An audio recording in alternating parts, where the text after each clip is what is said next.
It's my great pleasure to introduce our special guest today, who is Martha Barnett. She's the co-host of the public radio show A Way with Words, which is heard by listeners every week in 300 cities across North America and worldwide by podcast.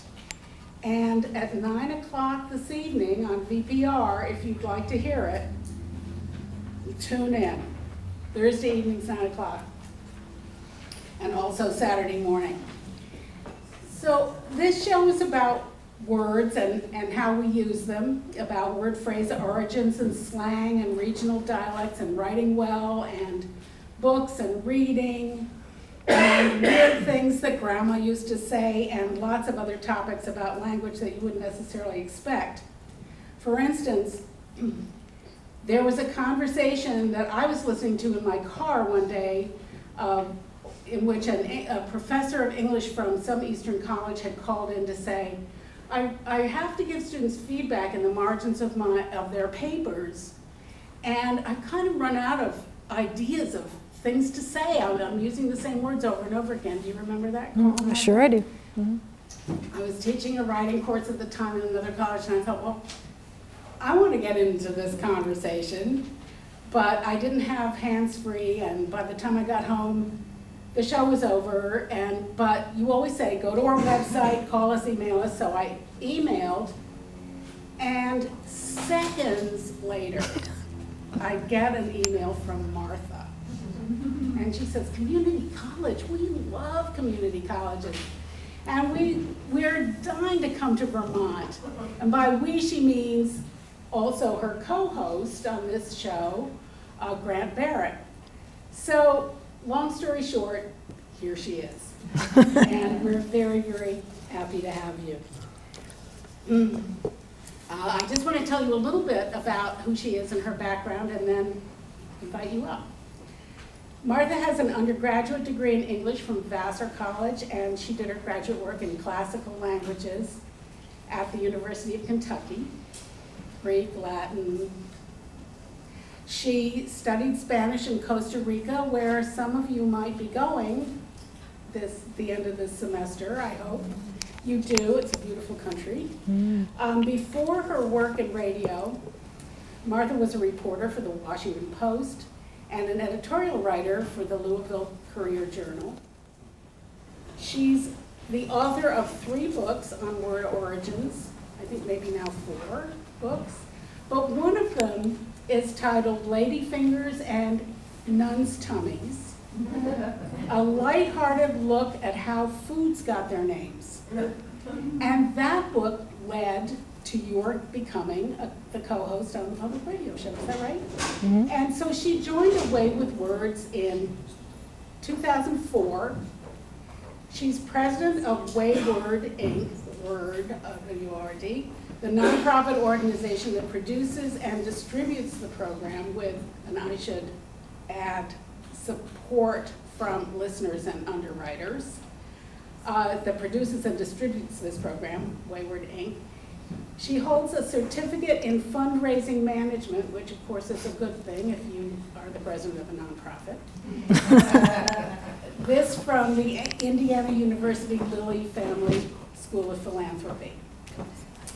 A native of Kentucky, she now lives in San Diego, California, where she came from for today, and also for the Burlington Book Festival, where she'll be presenting, where she'll be a presenter at their benefit on Saturday night in the data center. And she can also be found in San Diego area, hiking mountain trails and performing improv comedy.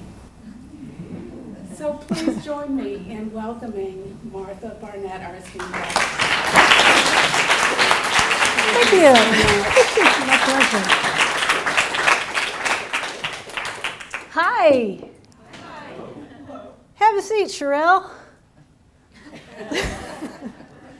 I had a wonderful time in Professor Ballin's class a little while ago where I met Sherelle and a few other folks, Jake.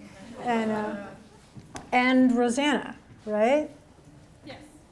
And Ben's here. Have a seat. I was keeping the seat warm for you. I am so excited to be here. We really are big fans of community colleges at A Way with Words, and some of my dearest friends work with them in San Diego.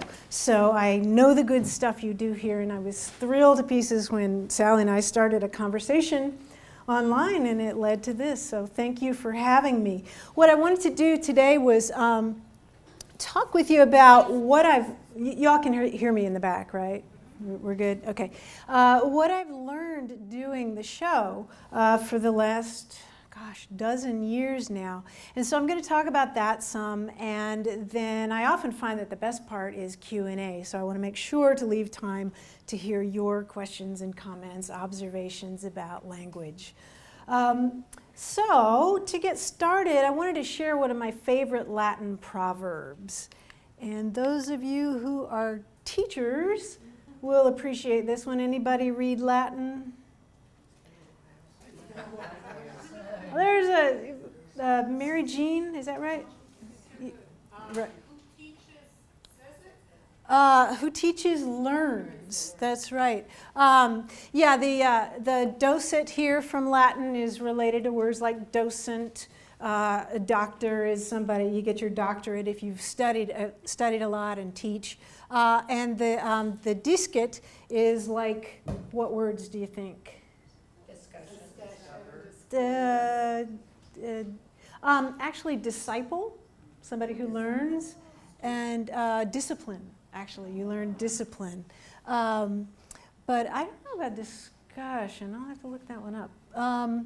But anyway, yeah, I think that's a different route. But anyway, who teaches learns, and I've been doing the show now for 12 years, and so what I wanted to do today was tell you about the things I've learned from you, our listeners. So the first thing I've learned is that people are really passionate about language. Sometimes I've had people say to me, oh, you do a show about grammar, but when you start talking about the kinds of things we talk about on the show, you realize this is really, really interesting stuff, and people have really, really strong feelings about words. We talked a little bit about that in Professor Ballin's class earlier, but let me give you an example. I was actually calling. This is a caller. About my incredible hatred, incredible aversion to the word. I can't even say it. Can I spell it? Wait, you can't say it? I really, really can't. I will if you will say it with me. Let me spell it. Can we say this on the radio? Oh yes. It's not an obscene word at all. Okay. It makes my flesh crawl. Oh my goodness. Okay, ready? MOIST. Moist? Oh my Lord. I hate this word so much. Oh. Oh, Holly. Bless her heart, that was Holly from Indianapolis. Who shares her feelings about the word moist? Nobody cares about that word? I'm really surprised. That doesn't bother you? It really bothered Holly, and actually there's a whole Facebook group of people who hate the word moist. Oh, so that's just one example of a word that people are passionate about. So everybody here is fine with the word moist, because this is something that linguists have looked into. They've actually puzzled over, is it the diphthong? What is it? Is it because it's got that same sound as in goiter and groin and ointment? But then, you have words like joy and boy, so who knows? It might be because it's associated with other words that make their flesh crawl. But anyway, people are really passionate about individual words. What about this one? How do you say it? How many people pronounce the T? Okay, about half of you. How many people do not pronounce the T? About half. This is perfect. You all are within normal limits, as the doctors say, because pretty much half the country says often and half the country says often. In fact, my co-host says often and I say often. The good news is that both of those pronunciations are correct. They've both had a long tradition of being used. I always tell my co-host that he should soften his position, however. Another thing that we've learned in the years doing the show is that listeners have exquisite hearing, and sometimes they listen and they notice the smallest things. They zero in on the tiniest word, the smallest bit of usage. Let me give you another example here. Oh, I have to do this, don't I? Let's see. Here we go. Why can't I do that? There it is. Hello, you have a way with words? Hello, it's Kate Hunter from Burlington, Vermont. Hi, Kate. Welcome Anybody to the know show. Kate? Okay, what can we do for you? Well, I love your show. I travel all the time and I fly. And I noticed a change in the past couple of months. It felt like a virus had taken over the flight attendants. And they all went, over a very short period of time, from saying things like, put your overhead or your carry-on in the overhead bin and make sure your tray table is in a full upright and locked position, to saying put that carry-on in that overhead container and make sure that tray table is in the full upright and locked position. And it started out just a few of them, and then all of a sudden, all of them were saying it. And I keep sitting there thinking, am I the only person that's noticed that this virus has taken over the airplane? Anybody else notice that virus? What's that? You did or you didn't? No? Yeah. We looked into that, and it has to do with the kind of scripted language that airline attendants have to use. And apparently that, rather than your, reduces confusion, because if you're trying to get people on and off an airplane and you say, move your computer, then somebody might say, oh, that's not my computer. You know, they split hairs, but if you say move that computer, then people move that computer. That's at least what an airline attendant told me. She also told me, by the way, I was researching this just by talking to somebody who is a flight attendant. Do you know what the drink is that they least like to pour on an airplane? Ben? It's Diet Coke. You're right. You're right. Give this man some extra credit. Ben gets extra credit. And why do they not like to pour Diet Coke? I read the entire answer before. I think it has something to do with that. Yes. Something to do with the liquid. Yes, the bubbles. They take longer to come back down. You see the unhappy flight attendants when you order Diet Coke. So yeah, if you want to go easy on your flight attendant, order something besides Diet Coke. But I mean, see the stuff you learn when you start talking about language? It's so cool. So another thing that we've learned from you is that you really care about communicating effectively and writing well. Let me give you an example of the kind of letter we get often on the show. And I will say, you know, the show is aired once a week. It reaches 300 cities across the country. And we usually get about 150 emails every week and about 150 calls from people wanting to talk about language. There's this great hunger out there to talk about language. And this is a kind of letter that we get from time to time, fairly regularly. It's titled Grammar Pet Peeve, and it goes, help, Have the grammar rules changed since the school sisters of Notre Dame taught me that modifiers have to be singular if the subject is singular? Not sure how this grammar rule is stated, but I'm sure you get my drift. I'll be listening closely to see if you dare to address this issue. Yes, Martha, I have heard even you make that mistake, this mistake, but maybe it's not a mistake anymore. Love the show. So what do you notice about this?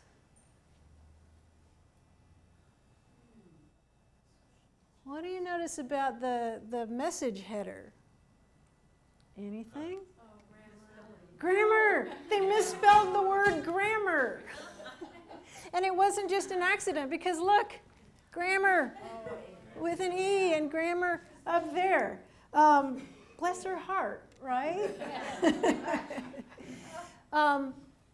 Dictionary editor Aaron McKean formulated a law based on this kind of thing that goes, if you write anything criticizing or editing proofreading, there will be a fault of some kind in what you have written.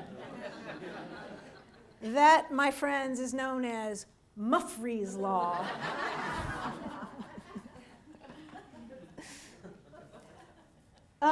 Another thing that happens is that, again, we were talking in Professor Ballin's class about this, that people are concerned about language changing. It becomes a metaphor. People use language as kind of a stand-in for things that they're not uncomfortable with or change that they're not comfortable with. And we get emails all the time from people who say the English language is changing. Oh my goodness, the English language is deteriorating. It's so terrible. Well, what we have to say to that is the English language has been changing for a very, very long time. This is Beowulf from the 10th or 11th century. Anybody care to give it a try? Okay, this first line's a bit, oh, Ben's gonna try. I'll make it easier for you. Okay, that's much better. Does that help? We gods ingir dagen beosinga bring gefrenon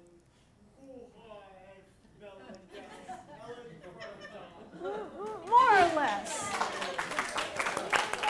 Thank you, Ben.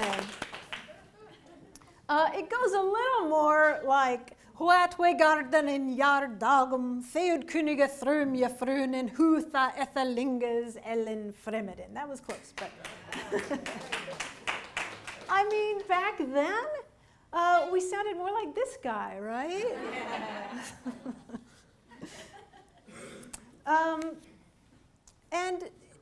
And standards of English have changed as well. Anybody have a problem with this word? Reliable. Anybody have a problem with it? Think it's a loser of a word?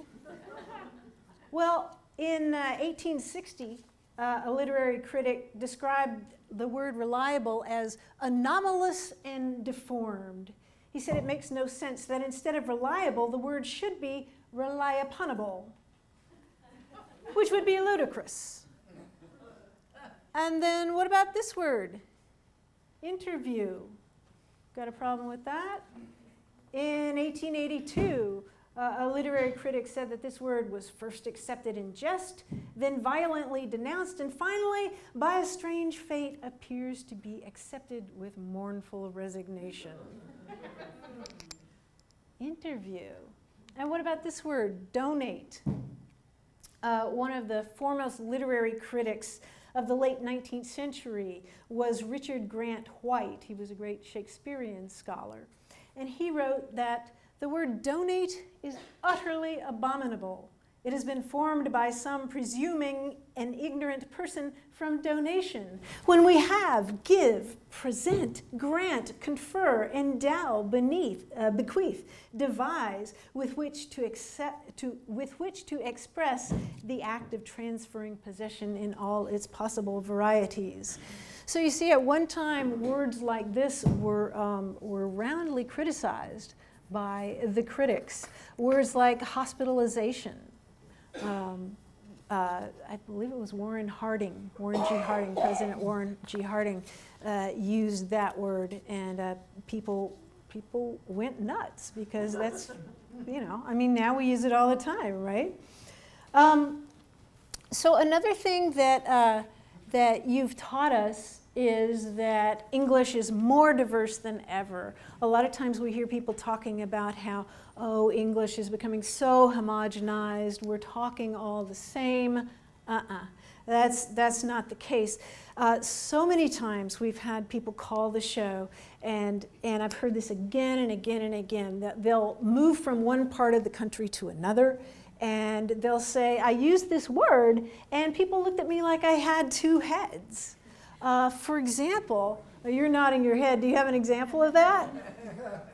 Just coming from the Midwest to the East, the differences. Coming from the Midwest? Yeah. Did you know what a creamy was? I didn't know what a creamy was until somebody called the show. No, they don't. No, we call, soft ice cream. Soft ice cream. I never ever in my life heard of a creamy. Yes, sir. Cutlery. Cutlery? What's What about that? it? You don't know? What is cutlery? I'm assuming it's Well, silverware. but if you grew up in Canada, the stuff that you eat with is called cutlery. Oh, the stuff that you put on either side of the plate is called cutlery? A knife and a fork and a spoon is called cutlery. If you say cutlery here in the United States, they think, what is that? It's called Yeah. silverware. And cutlery is an English word. Oh, well, yes, it is absolutely an English word. I'm thinking about that, but it does more than cut. I mean, what do they call it? Lifter. That's that. Okay, I'm making it. See, I always learn more from these things than. When he said cutlery, I thought of like a knife set, like the ones that come. Yeah, knife set. Yeah, like the Edco knives. Put the cutlery on the table. Well, speaking of putting things on the table, who uses the expression "read up the table"? Pennsylvania. Yes. Anybody ever heard that? Tidy up. Tidy up, to read up the room or to read up the table, which again, it reflects Scots-Irish migration patterns. Words are such wonderful linguistic fossils and that show us patterns of history. And if you go to, say, Western Pennsylvania or Eastern Ohio, you'll hear people say, read up the table. You'll also hear them say, is the woman here who from your class, Sally, we were talking about the expression needs washed. Has anybody heard that? Like the dog needs washed or the car needs washed? I'm seeing some nods. Do you hear that from people from the Midwest? Yes. Again, that's another Scots-Irish construction. So it's again this wonderful linguistic heirloom that tells us about history, but because in Scots English and Irish English, that's the kind of construction that is used. And people from that area don't even notice it. They'll say, yeah, I said that the cat needs let out. But I will tell you that every single week we get emails from people saying, I heard somebody say the cat needs let out, and it should be the cat needs to be let out. But it's just a reflection of the great diversity of American English. Yes? I just wanted to interject this gentleman's comment, cutlery. I'm from Detroit, Michigan, and that was used in Oh, Detroit cutlery as is well. used in Detroit, Michigan. I'm making a note. What's that? You're sophisticated. And you're near Canada. It's the That's true. We refuse to join in. Okay, how about this one? You all may know that from being in New England, but I never heard this one. Dite? Do you know this word? Dite? A little bit of a thing. Give me a dite of cream in my coffee. You'll hear that in Maine, where you'll hear get the culch out of your dooryard. But do y'all say that here? Culch for trash? And okay, so dite means a little bit. It's from, what about jockey box? I know it sounds like underwear, but it's not. Anybody know what a jockey box is? Yes? What you play music in? Like a boom box? No. A a jockey box. It's part of a car, actually. What do you call the place where you put all your maps and what? Glove compartment, glove box, and in Utah they call it a jockey box. So people from Utah will move here and talk about the jockey box, and then people will look at them like they have two heads. But the jockey box goes back to the days of stagecoach drivers and the driver, the jockey who would put stuff in the box. Yes, sir? I know growing up in Georgia, we call shopping carts buggies. Oh. Here, when they call them carts. They give me a buggy. Oh, so you grew up in Georgia? Yeah, I was born in Tennessee, grew up in Georgia. Born in Tennessee, grew up in Georgia, and so you said shopping buggies when you went to the Piggly Wiggly. Right. Do they have Piggly Wigglies here? But they do in North Carolina, I know that, in the South. So buggy, that's a big one. Shopping cart, what else do they call it? I think is it Boston where they call it a wagon? Or Massachusetts where they call it? Yeah, that's one of those things that has a whole lot of different names, like Coke and Pop. And I was just going to say that because my aunt from Chicago, she still to this day says calls it Pop. And in Florida, my sister calls it Coke. In Florida, your So sister calls it Coke. Do you want a Coke? Right. Do you want orange? Yeah. No, you want a Coke. It's all Coke. You want it orange? Yep. I used to always order a grape Coke, which is just, that's what happens, right? Coke and pop and soda.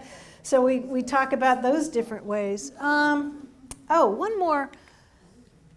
What kind of thing is a mango? Fruit. Everybody thinks of it as a fruit. Nobody here from Indiana then. Because we've actually had emails and phone calls from people who have, say, married into a family of Hoosiers, and the Hoosiers asked them to pick up mangoes at the store, and so they came back with empty-handed because they couldn't find this tropical fruit. But in parts of Indiana, mango refers to a bell pepper. I know, right? Yeah. And again, there's a lot of history involved there. It goes back to, I believe, India and pickling things. You can find the whole story about that on our website. But to move along, it's not just, here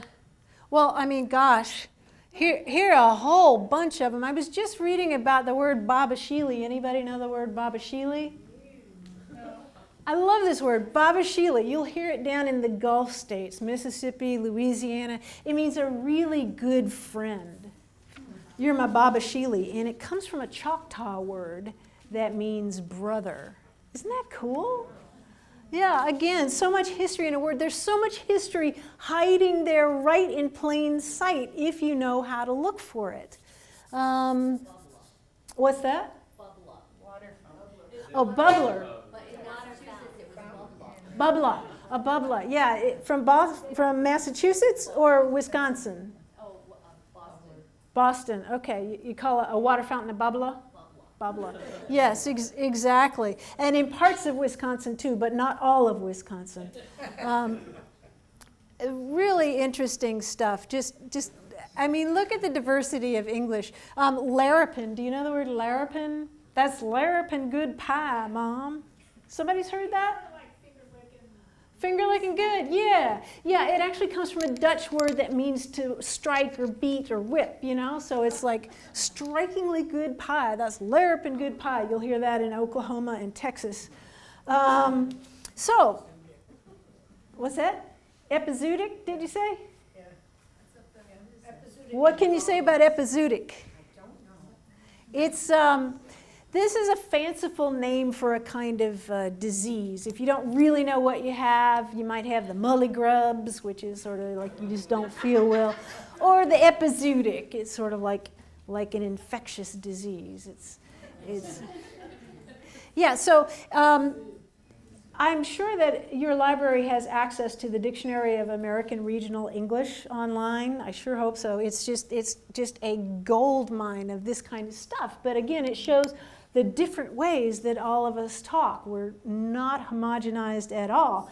In fact, it's not just American English that's diverse. What other kinds of Englishes are there besides American English? UK English, Canadian English, Scottish. What other kind? Kiwi, Australian English. What other kinds? Irish English. More. Creole. Sure. Yeah. Well, look. I mean, look at all the different examples of English. Caribbean English. What's that? East Asian standardizing English. There are lots and lots and lots of different kinds of English. Isn't that glorious? Kenyan English. It's just glorious. Let me give you a couple of examples from our show. The first one is an example of South African English. My name is Summer. I'm from Dallas. My story that I want to share with you takes place probably in 1992 or 93 when I was in high school. And I had a friend who was from Cape Town, South Africa. Mm-hmm. And the first time that we went to pick him up from his house, he gave us directions through email, and we didn't really proof them. We just printed them up. And it wasn't until we got across town toward his place that we realized he used a word. He used a word that we'd never heard before in this context. He told us to take a right at the robot. At the robot? To take a right at the robot? Correct, to take a right at the robot. Uh-huh. And it was around Christmas time, ironically, just as a side, it was around Christmas time, and right where this supposed right was supposed to be, we thought, there was a mall with these robotic statues in front of it. So we turned right at the robot, so he put us into the mall, and we knew that he was there. So we actually began turning right at everything we could think of that could be a robot. But it was very confusing. We never did find his house. Yeah, so in South Africa, they refer to traffic lights as robots. You can imagine how, you've had experience with that? No, but it makes sense. It makes sense, right? Right? Here's another example. This is, I think this is, well, it's either Australian or Canadian, I forget. She wanted to buy a particular little coffee table, and it was supposedly at this furniture store, and I really wasn't keen on the whole idea. And so we went back and forth for a while. Eventually, I said, okay, I'll call in tomorrow night on the way home from work. And what I meant when I said I'll call in meant was I will physically go there. She thought that I was saying I will telephone them to see if they have it. And she said, no, I don't want you to call in, I want you to pass by. And I said, well, what's the point of passing by? I'll call in. So that's what she's saying, drive past the store and don't go there. And anyway, this went on for about 15 minutes, and eventually we found out we were saying the same thing. Yes, sir. In England, they say, I'll knock you up. Yes, indeed, they will. Say that here. No, yes, in England, if you want a wake-up call or something, you ask to be knocked up. Come knock me up. In fact, I just recently saw on the internet pictures from, I guess it was the 19th century, of professional knockers in England who would go and, with long poles and knock on your window to wake people up. Maybe it was 18th century, I'm not sure. But yes, I'll knock you up means something very different in England. And then just in terms of the richness of the English language, there are cultural differences in dialect that add a lot of richness to the language, also sometimes result in a bit of confusion. Check this call out.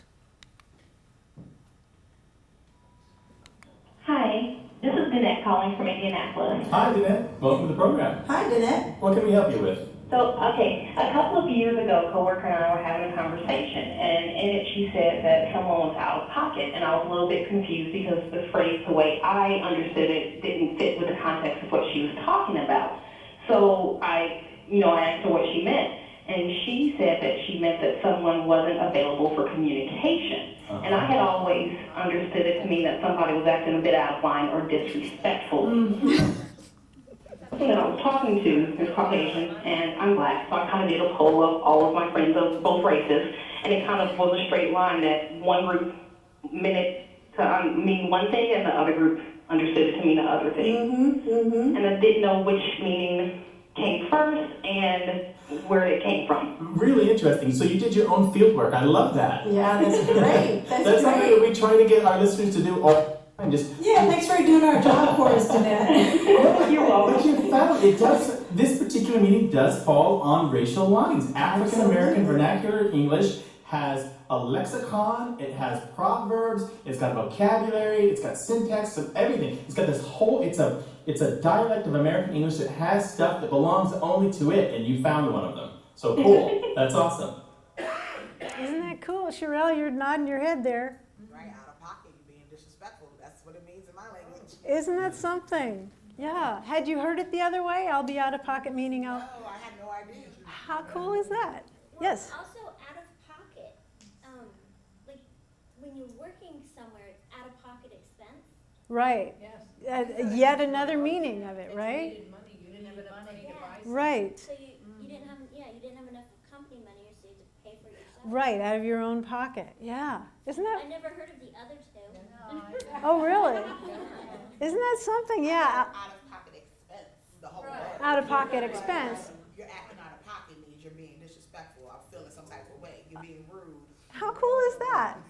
Right? I thought when you went to the store, you couldn't pay it for it because you were out of pocket. Yeah, you're out of pocket, you didn't have enough money. A couple of different meanings for the same words. And we love what that caller did because she listened carefully, she did her own linguistic field work, polled her friends. We love that kind of approach to language rather than just criticizing somebody for the natural way that they speak because of their dialect. Yes, sir? I have another example. In the South, we call a hat, like a beanie, a toboggan. Come up here and like bring my toboggan, and why you need a sled?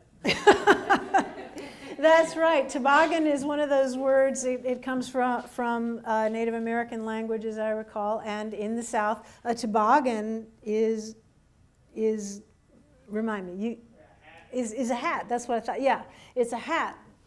But here you say, so you were going to put a toboggan on your head and people were laughing at you. Is that right? Yeah, another perfect example. I'd also be interested in your thoughts about this particular word that's a very common word, but people have different feelings about it. This was a little essay thing I did on the show. Ladies. Now, what's your instant reaction when you hear that word? Are you fine with the word ladies, or does it bother you? Because a lot of women find it offensive, and the question of why was recently the subject of a lively discussion on the website Ask Metafilter. So Grant and I asked the same question on our Facebook page, and boy howdy, Grant, did we get a lot of response. A lot of people said that the word ladies carries for them a whiff of a time when lady meant, somebody prim and proper, a delicate creature subject to the vapors, and the object of subtle or not so subtle condescension, especially if a guy is using the word. One of our listeners, Deborah Swain, wrote on the Facebook page, I quickly stereotype the speaker as out of date and patronizing, I think. I should probably be a bit more forbearing. But, she adds, I'm old enough to remember when it was a very common and patronizing term of address. Others wrote that even if a woman uses the word ladies, it's still charged. One listener said, I was yelled at viciously by a coworker because I, a woman, addressed her team, all women, as ladies over email. She also yelled at my boss for allowing me to be so rude. She asked me if I'd address a group of men as, hey men. No, I said, but I'd address them as gentlemen. And it got me to thinking, Grant, if a female friend of mine is trying to organize a group of us and says, okay, listen up, ladies, I'm not going to be bothered. If the singer Beyonce is calling out to all the single ladies, I'm not going to be bothered by that. But if a male colleague struts into the room and addresses a group of us as, ladies, we need to do this or that, he does so at his own peril. And there's no problem with ladies and gentlemen, as the announcer says at the top of a show, right? Ladies and gentlemen, I present to you Elvis Presley. There's no problem with that, right? No, but you know what? If I see the word ladies on a bathroom door, there's some part of me that thinks, oh, I should be wearing a dress. So how do you address a group of women? Gals? Hey, females? Well, I think it does depend on the context and who's doing the speaking, right? Because that one listener was saying that she got yelled at viciously by another woman. Right. I guess more and more I'm tempted to say something like, hello all, or hey Right. everybody. Something generic and genderless. Yeah, have we lost something though if we're doing that? Maybe we have. Particularly if you've got a message specifically for women who are in the midst of a group of men, right? Yeah, I wouldn't say hello, you know. So we've got a room full of employees, half women, half men. How do you address just the female half and make sure that they know that it's for them and not for the men? Great question. You know, we did have one interesting post from Andrew Evans on the Facebook page, and he says if more people had military experience, there would be fewer objections to ladies. Good morning, ladies and gentlemen, is a common thing I say when just walking down the hall past groups of officers. If I were to say something like, good morning, gentlemen and females, I can only imagine the equal opportunity complaints, right, if not legal charges for disrespect of commissioned officers. So it really is a problem. I hear lots of comments and thoughts about that. Whoa! Shall we hold those till the end? I'm almost there. Or yes? Well, maybe we won't. There's been a recent survey that I've seen. Which pronoun do you prefer? Which pronoun do you prefer? Yes. Yes, that's another thing, right? And which do you prefer? Whatever fits that day. Whatever fits that day. Yeah. English has long lacked a widespread epicene pronoun, as we say, something that's neither male nor female. But yeah, that's There's yes. actually been a recent one in the LGBT community. It's called per or purse. So Like person? It's short for person. Yeah. There've been a lot of have been suggested lately, like thon, THON, or Z for not she, not he. But yeah, there much to say there. Let me move on to, but it really depends on who's doing the talking and who's doing the listening, right? As always. Yes, sir. My mom used to have ladies over to the house for bridge, and it would be a precursor to the tea got put away and something else was served as refreshment. And her side ladies would be the precursor to some risque story that was being shared. She would say, ladies, and it would be this cue for them that they would all share at this moment, sort of an inside story that had some edge to it. Oh, interesting. So she would preface the risque stories with the word ladies. Right. And that was like, listen up, gals, or something. Right? It was just women, though, right? That's right. Very interesting. Any other thoughts about that? Yes?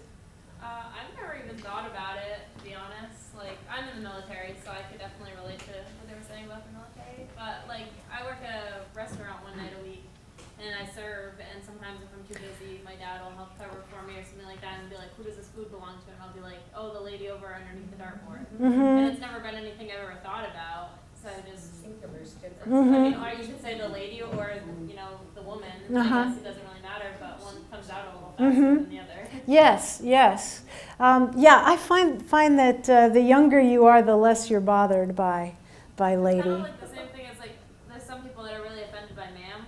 When other people, like, down south, everybody's addressed to as sir and ma'am.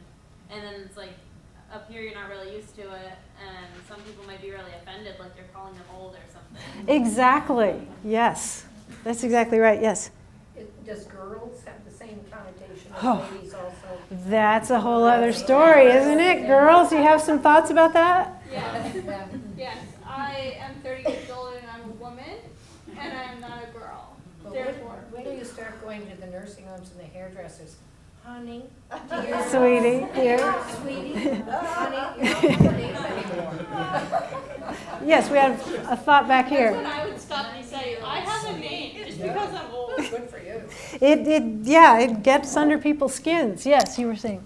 I just wanted to mention how guys, the word guys is used as everyone. And I'm just very conscious of that because it's used so much as everyone. And so I actually started using gals and guys because it's sort of the same thing as guy, only it's the female version. Right. So just something interesting. Yeah. So are you bothered by the use of guys for mixed? Yeah. As a full group, it Mhm. feels like it's just not like it just doesn't hit me right. Doesn't hit you right. Yeah. What is the origin of guys? Because I know dudes is used to be something from ranches. And Right, then dude before that, ranches. I don't remember. I looked up the word. Do Yeah. guys have a similar sort I'm of? thinking it goes back to Guy Fawkes and his followers. Does that sound right? Somebody's got Google, but I'm pretty sure that's what it is. Yes. Well, I'm a Southerner, and I think we solved some of this dilemma a long time ago with the word y'all. Y'all. Yeah, I mean, I'm from Kentucky. I can totally relate to that. Yes, Sherelle. Well, I'm from New York, and coming from New York, there's a lot of other things that people could call y'all. So lady, ma'am, that's a term of endearment, love, and respect where I'm from. Okay. Okay, where you are is that. Yeah. My problem is, at my age, is like whenever I talk about anybody younger than me, Mhm. I always go to say the girls. When you talk about women who are younger than you, you call them the girls. The girls. And I feel like, okay, and then I try to correct myself. It's 'cause, they're over 18. Okay. They're over 18. Women, Yep. adults, ladies, Mhm. and I just, because they're younger than me, I automatically say girls. Like when I'm talking, because I'm here at school. Yeah. And I always say the girls in my class. Well, they're my age. How do the girls, quote unquote, girls in your class feel about that? It's when I'm talking like at To home. your peers. When I'm talking Okay. to like my sister or Uh-huh. family members. I'll say the girls in my class. Wait a minute. No. I know, right? Yeah. That's weird. Yes, sir. I was just going to say, so it's all has subtle connotations about the relationship. Whether you use gals, guys, ladies, in different contexts and different cultures. And in mental health, it's actually been almost explicit, and in healthcare, because we're not sure sometimes whether we're seeing patients, clients, or consumers. And they all connotate something about the relationship. A client feels different than seeing a patient, feels different than a mental health care consumer. Right. It talks about the power between the two. It talks about sort of expert versus, passive, active, and passive. Mm-hmm. So it really, it's a subtle way of kind of setting up where we are in a relationship. Yes, it's about Ladies relationships, right? Can be very insulting. Or, to talk to my daughter and call her a young lady can be very complimentary. Right, exactly. I saw one other.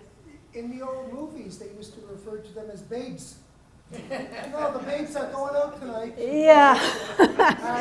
Yeah. It wasn't considered derogatory. Right. It's just the girls, the ladies, the babes. Right, the babes, yeah. Language does change. Let me give you one other example here. This is from a call. Hello, this is Flo calling from Oak Park, Illinois. Welcome to the show. Thank you. Well, recently I have a friend who is Caucasian asked me whether I would be offended if someone refers me as an Oriental woman. Mm-hmm. And I said, no, should I be offended? And my friend then explained to me that she used to have a colleague from the Philippine Islands who believed that using the word Oriental to describe Asian people is condescending. And now I am Chinese American and I have learned English as second language. And I sometimes do use the word Oriental to describe people from East Asia, including myself. So could you explain to me why this word can be offensive and in what context? So you don't take offense at the word Oriental, even though you're Chinese American? Right, I don't. Have you met others? Are there others in your family who do find it to be offensive? No, that's interesting because after my friend asked me that question and I asked around, my family members and also some of my friends. Now, most of my friends are from Hong Kong, and I myself, I grew up in Vietnam, and nobody took that word as offensive at all. So that's why, am I missing something? What a great question. It's a fantastic question. Now, let's just keep in mind here that Martha and I are Caucasian, and you are Chinese American, so it's a little weird for us to be discussing this matter. But we can go to some other experts and kind of report what they've said. And I guess the best thing to say about this is that it's kind of an undecided question, but like a lot of the questions that we get when it comes to referring to groups of people, it's up to the people who are being talked about to decide whether or not it is offensive. It is up to each individual, and there's not a universal that applies here. Okay. And I know that makes it difficult, and I know that outsiders sometimes resent that they don't get to choose what to call another group of people, and that's just tough cookies to them, because that's not how it works. It's up to you. If you decide not to be offended, it's completely your prerogative. But I think that the reason that some people might think that it's offensive is because Oriental has to do with Orient and the East, and so you're sort of getting oriented, if you will, by what's west of the East, if that makes sense. Does that make sense? Like it's a European perspective. Yeah, it's a Europeanism. It's definitely one of those words that presumes that European and therefore Caucasian culture, and let's just just call it the West in general as we know it, is somehow the norm, and those people over there to the East, they're other. They're different. White Europeans are the center. They're non-standard. They're different, and and in that way, it's a diminishing of this other group of people. And so that it's definitely an intellectual argument. It's an academic argument. It sometimes filters down into day-to-day conversation. I have met other people who believe Oriental should not be applied to them just because they're from that part of the world. I've heard some people say Oriental should be used only in the context of rugs. And nothing else. I also heard that. Really? Referring to things, but not people. Not people. Mm-hmm. Thoughts about that? Yes? No, I believe that's quite true. I would take offense being called Oriental, but I'm Japanese American. I like to have that kind of pride of labeling myself as a Japanese. Yeah, I was really surprised that caller was not offended by it. Yeah, but exactly, for exactly the same reason, I take it, that whole Eurocentric notion. Yes? Yes? Well, I think part of the problem is that, like, I mean, you don't call us Northeasterns just because we're up here, you know? Yeah. So it's kind of like they don't know where you're from. So it might be offensive if they assumed that you were Korean when you weren't Korean. So, Or that you spoke Korean when you didn't speak Korean, right? Like, you know, maybe we're ignorant and we just don't know the difference. Right. Or, you know, we've never asked. So that's part of probably the problem is that they have an overall term like calling us all Americans. I mean, it's different because there's different countries there, but you know, you could say that somebody's from Canada is American just because maybe they look and speak like they speak English or something like that, but they're not. I think that's part of the problem. But I thought it was kind of interesting because my mom's a photographer and she asks me all the time. She goes, "Is it offensive if I say that somebody's an Oriental baby, or if there's a red-haired baby and she calls it a little ginger baby?" She's like, she asks me, "Are these appropriate terms or are these offensive terms?" Because she's like, "I just personally don't know." She's like, "They were fine at one point, and now everybody gets offended by some stuff. I'm not really sure what is okay, what isn't." Yeah, I know it's a little tricky moving through this world, isn't it? Where some people can get offended by this and that. I mean, is ginger offensive? Again, we're all works in progress. We should ask if we don't know. People should be allowed to decide for themselves. But yeah, those are great points. Is it Dana back I just wanted to connect to that particular segment, the idea of political correctness. Yeah. That sort of word gets used in many different contexts for many different meanings. Oftentimes, what you're saying is just PC for the sake of being PC. But the genesis of political correctness was allowing diverse groups to label themselves. and to come up with their own terminology for what they might like to be called as a group, and then for that conversation to be ongoing and evolving. And I think about that often when I hear sort of that word political correctness tossed around as though sort of we use language only to be politically correct. Well, the genesis of it was that these peoples are trying to decide for themselves for the first time in a situation like the increasingly diverse United States what they should be labeled and how other people should be speaking. Yes, and I like your words ongoing, and I can't remember what the other one was, but yeah, we're all a work in progress when it comes to this, and what we don't appreciate about political correctness, I think, is playing gotcha, because it's so easy to make mistakes. I have a friend in San Diego who's a very prominent civil rights activist, actually connected with the community colleges, and just kind of a pillar of the community. And she was giving a speech one time on civil rights, and toward the end she said something about, so we're going to have to circle the wagons, meaning adopt a defensive position.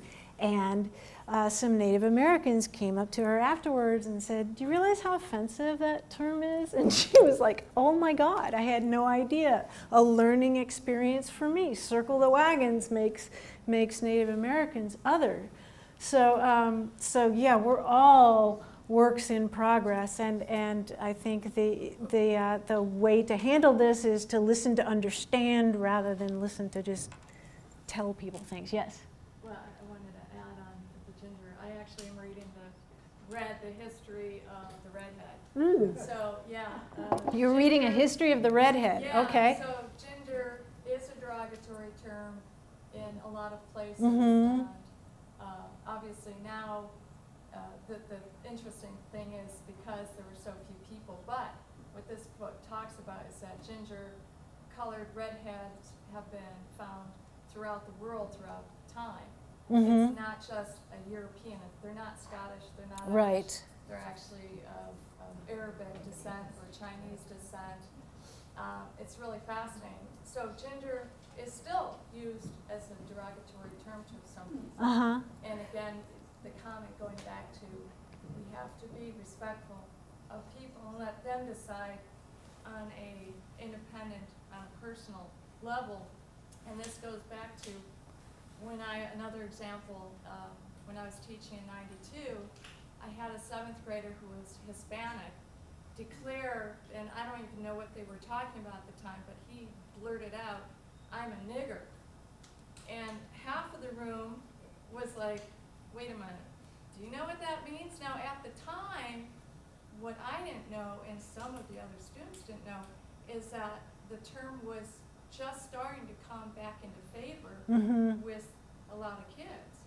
And for me, being raised in Detroit, you don't use that term, right. especially right. for Caucasian. Yeah. But now in New Mexico and in Colorado in the Southwest, it's used by everybody. It's a term of endearment for kids of their group.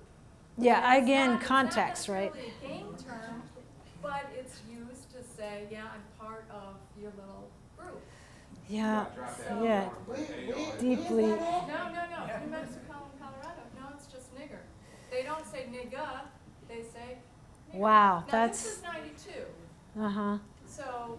Well, it's 2016 and we try to stay away from the word altogether. No. Not everybody does. Like I said, now it's a generational thing because obviously some of us who are older. We don't say nigger with the ger. Anytime we introduce anything with a it's kind of scary, right? Yeah. So when he's telling you we use nigga with the A, but it's this more was enduring.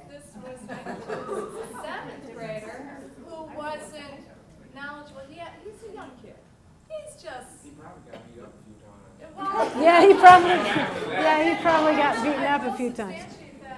To his part, because he was a youngster, he was also mentally challenged and he was of Oh, okay, yeah. So we had to, as a class, try to educate him, and he was not beaten up. That's Wow, the good thing, yeah. because everybody in the school knew his and his family's circumstantial. Okay. But the important thing was that at that point, we realized, and I was listening, and I've been paying attention, and I've read things about a lot of gentlemen, ladies and gentlemen in their 60s, ladies and gentlemen, in their 60s or older, who, like me, was, paying attention during that era. Yeah, who find it deeply offensive. Right. Yeah, exactly. Yes, sir. I'm just going to say, I grew up in New Jersey in a very mixed group, and when I was a kid, we used that word very indiscriminately, referring to the people in our group who were both Caucasian and African American. Mm-hmm. But if somebody outside of our group was to use that, it was deeply offensive. Right, it depends again on who's doing the talking, who's doing the listening. But somebody outside could. Yeah. Well, that's Yeah. just like, fag and faggot. Like, I will say, hey, you're a fag to my best friend, but that's because it's a group thing. Yes. But if somebody comes up and says you're a fag, then I'm going to get upset. Absolutely. Yeah. Yeah, right. And to that point, we're also struggling to find words to define the broader spectrum of sexuality that is being acknowledged more and more. It used to be just gay, and then people realized that was inherently leaving out lesbians, so then it was gay and lesbian, and then LGBT. I kind of like this, that's making that point. I kind of like this range of sexuality here, in part because we're trying to find language for all of this queer, questioning, undecided, intersex, lesbian, transgender, transsexual. I would take that one off now. Allied, asexual, gay, gender, queer. I like it because of, if you put them in that order, it becomes quilt bag, which I think is really useful. I like it, being on that spectrum. I like it, but nobody else seems to. I'm still trying to popularize that one, and it's not working very well. There is a new one, though. It's similar to quilt bag, but I can't remember what it is. Oh, really? If you think of it, let me know. I'd like to know. Like to know what it is. We're also including asexuals, which is for the generation that's above mine. They're like, that doesn't make sense. And I'm like, we're including. There's a spectrum, right? Yeah. There's a range, and we've got to find. We're still working out those words, and I just before I conclude, I just wanted to share this quotation from the great lesbian poet Adrienne Rich, who, where I have it someplace here.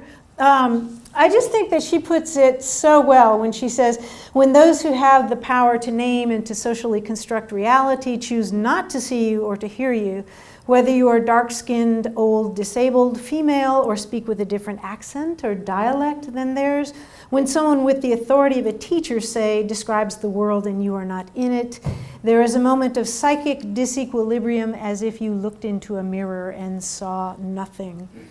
Words are so powerful.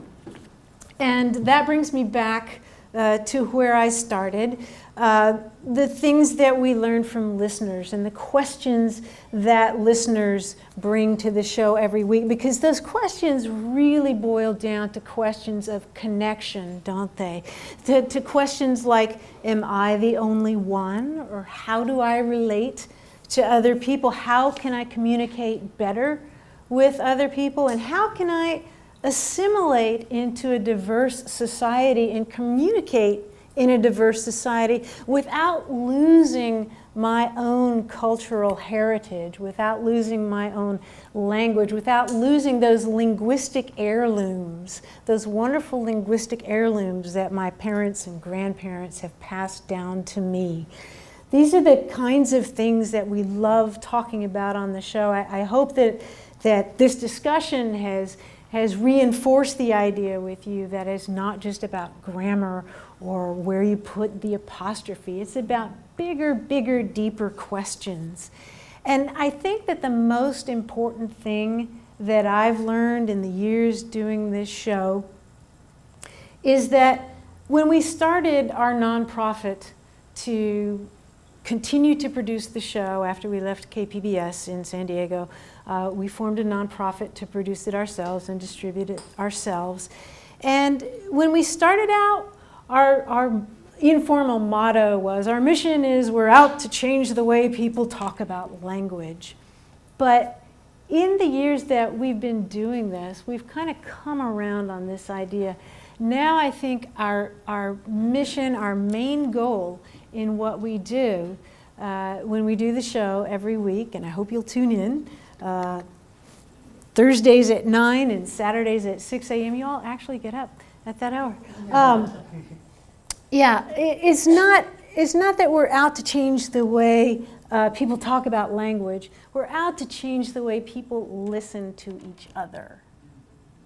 That's our motto. And I have loved listening to you, and I would love to listen more. If you have any other questions, comments, observations, stories about language, please call us.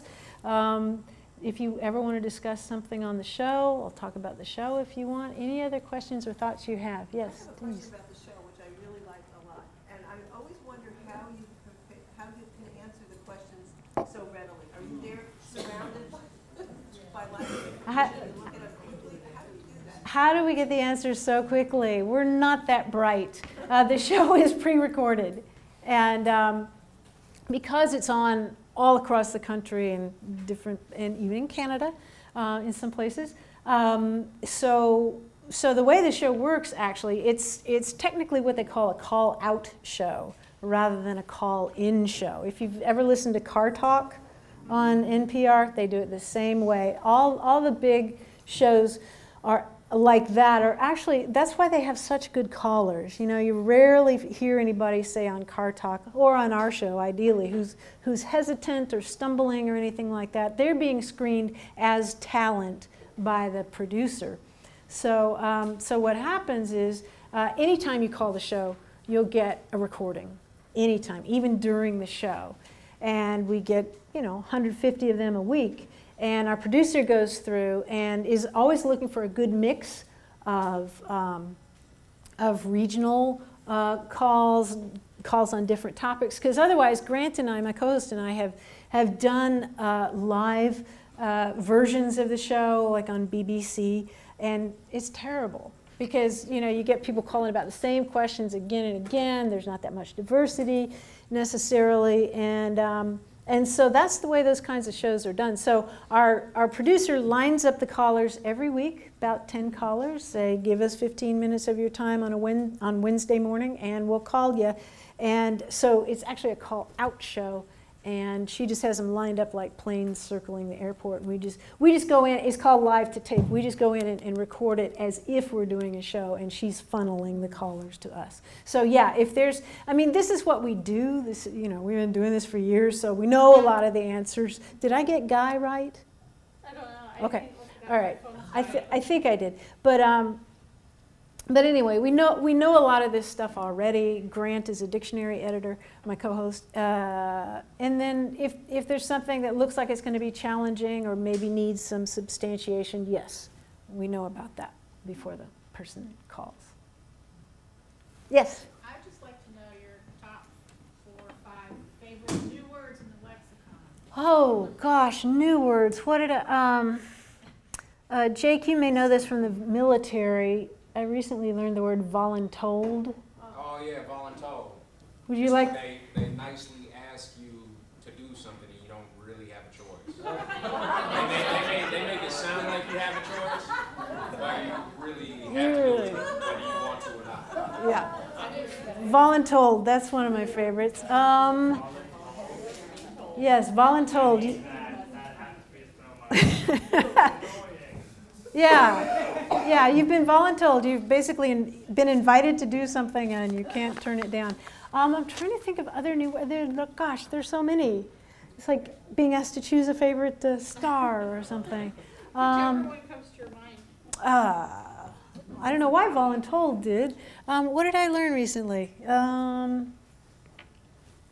Call the show. And I don't know if it's in the dictionary yet, but what about selfie?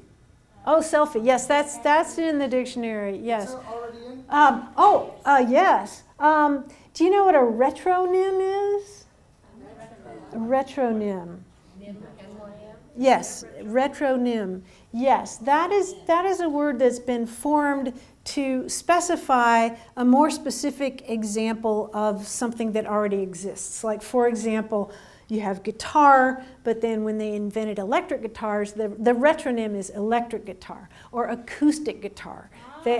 And I have to tell you, guess what I did on Sunday? I went indoor skydiving for the first time. Have you ever done that? It's my new favorite retronym. It's so cool. Do you have one, maybe called iFly or something?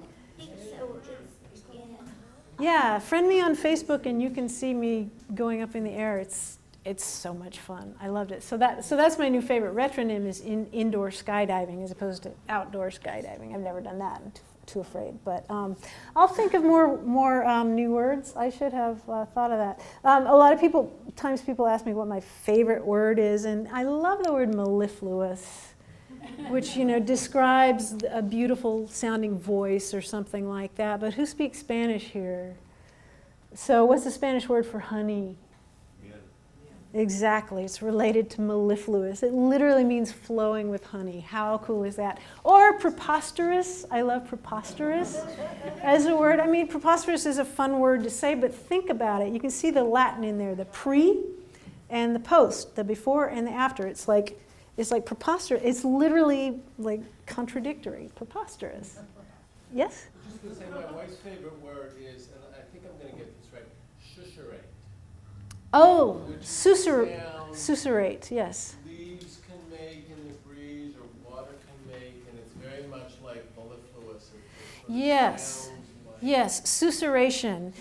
In Spanish, susurro is whisper, right? Yeah. In fact, I'm gonna try to hike camel hump tomorrow. Will I hear susurration in the pine trees?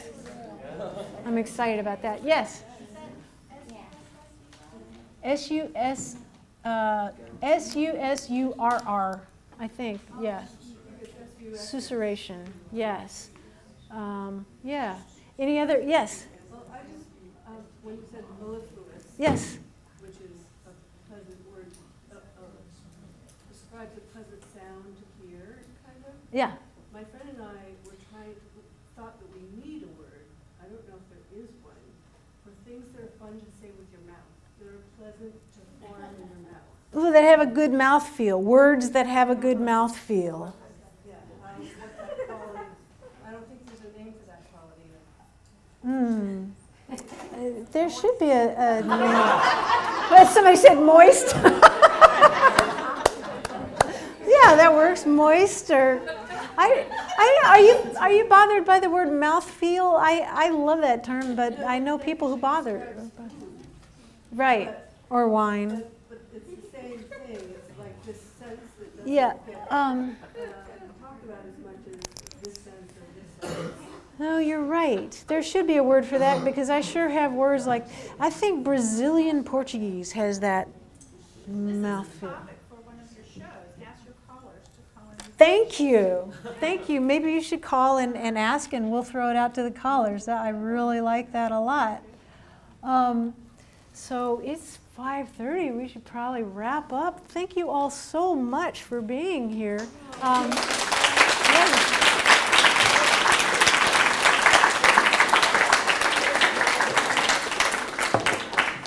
So come find us on the radio.